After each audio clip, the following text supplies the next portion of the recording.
When the vehicle's off and you approach it with the key, it has the full proximity system, but it doesn't do anything. It doesn't sense the key and start turning lights on. When you turn off the headlights, on the headlight switch, go completely off, you still have these exterior lights here, which are pretty bright, and you could potentially mistake these for headlights because they shine on the ground quite a bit. But you don't have any tail lights on at this point. When you turn the parking lights on, we have those same lights that we just saw when we had the headlight switch to the off position. It's a bright white LED light, and it kind of has a shape of an eye in a way here. It's pretty interesting. The daytime running lights, also accent lights. There's also an amber side marker here in the front, a red side marker here in the back, and then the tail lights kind of wrap around a little bit, but man, they are cool. It's kind of like a three-dimensional effect, red tail light, and very impressive.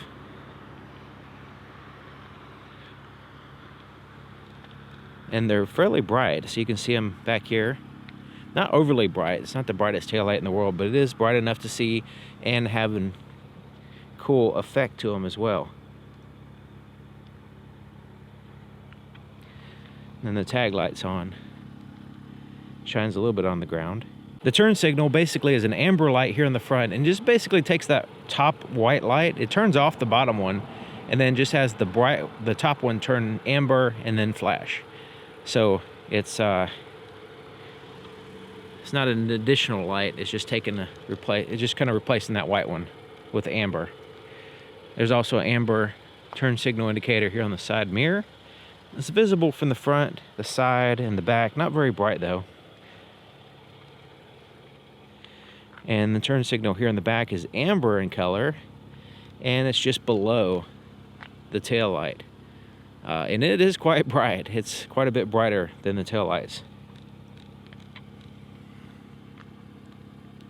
Okay, so this is the lights without the headlights on. You can see there's quite a bit of light here in the front of the vehicle. So if we had the headlights completely in the off position, the switch, we have this bright light here in the front that looks like, potentially looks like the headlights are on, but they're not on yet. And we have zero tail lights. So if you ever see somebody driving down the road with no tail lights, that's probably what's going on. These type of vehicles where it just doesn't give you that option. Okay, so let's go to the low beams here. And the low beams, we're going to look at it going down the road, but the low beams are a projector here on the outside right here. So there's a projector beam right here on the outside, LED, and it's designed to be focused with a cutoff. And the cutoff, you know, like right here, I can look at it directly with my eyes and I'm not hurting my eyes. But as I dip down, let me show you with the camera here, as I go down lower, right there, they get super bright. So the intention is to illuminate the road without blinding other drivers. And we'll look at it going down the road. There's also a little bit of a shadow on the oncoming lane to help with variations in the road as well. Let's go ahead and turn on the high beams.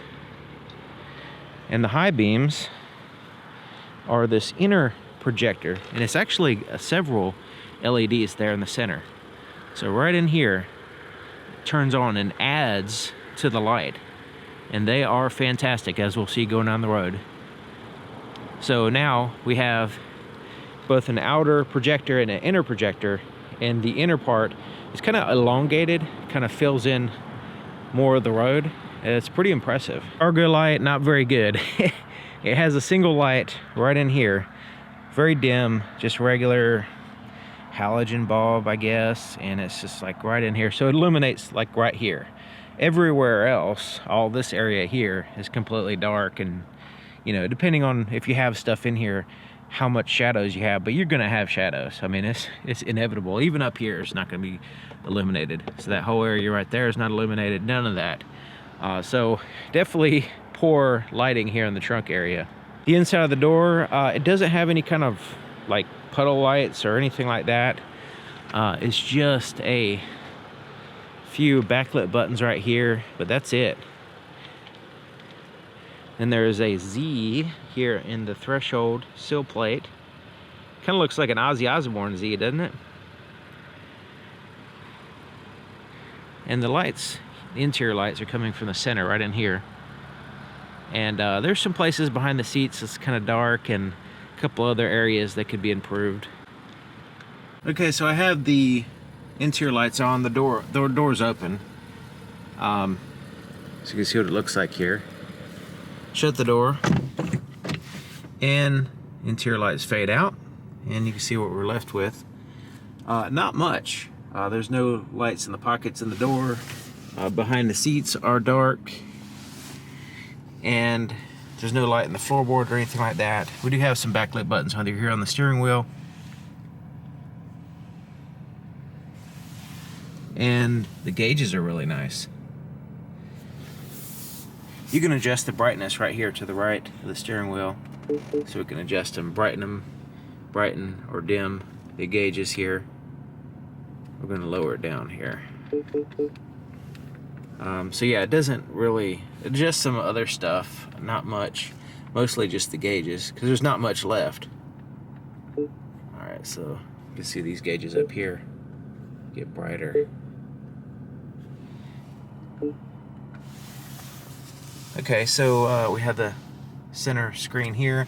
There's also a light right in here. This pocket has a little illumination there, and then USB ports that are illuminated. Heated seat controls here in the center. There is this light right here. It's kind of like an orange light that illuminates here in the center, which helps out a little bit.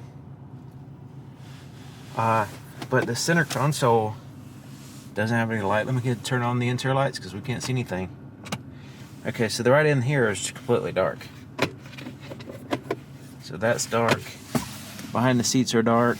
A lot of areas which are just not illuminated.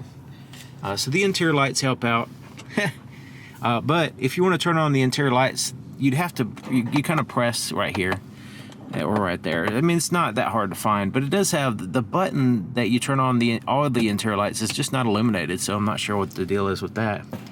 The visors have a kind of weak light there and a mirror.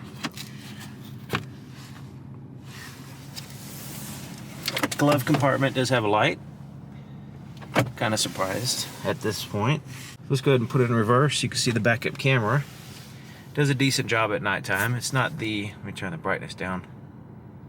It's not the brightest, I mean, it's not the most clear backup camera, and the view kind of doesn't go as far to the left and right as I would like, but you can see pretty good. Even in really dark areas with the reverse lights on, you can see pretty good. So adequate backup camera, and the screen is, you know, it fills in the whole screen, which is good. So even though there's a couple areas in which are somewhat lacking, it really does have it where it counts. With the center screen right here looks really good, and the headlights. Let's go down the road. I'll show you how nice they are.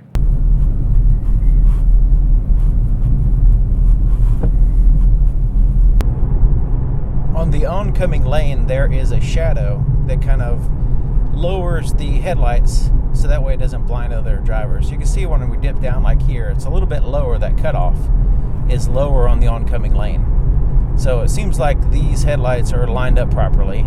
So the shadow is on the oncoming lane and not so much on my lane. So I do have good visibility, you know, even when there's cars facing me here on the side of the vehicle and here on the center of the road, of course. So yeah, the low beams are working pretty good. Now these are just static lights. They're not like moving around or anything like that. They're just one of those type of headlights that they just, you can see everywhere. You don't have to have them moving around or anything like that.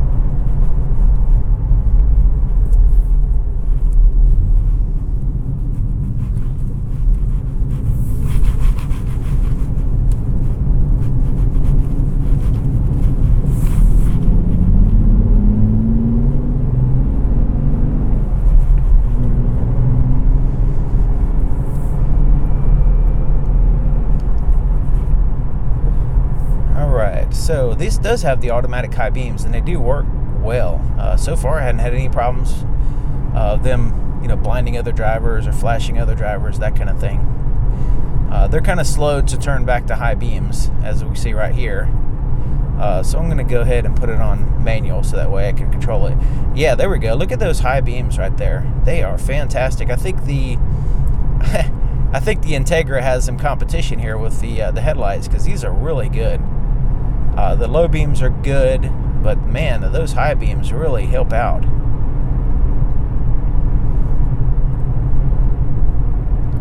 All right, so there's yeah, I can see the trees all the way in the distance. I can see the road, and just everything's illuminated in front of the vehicle, just perfect.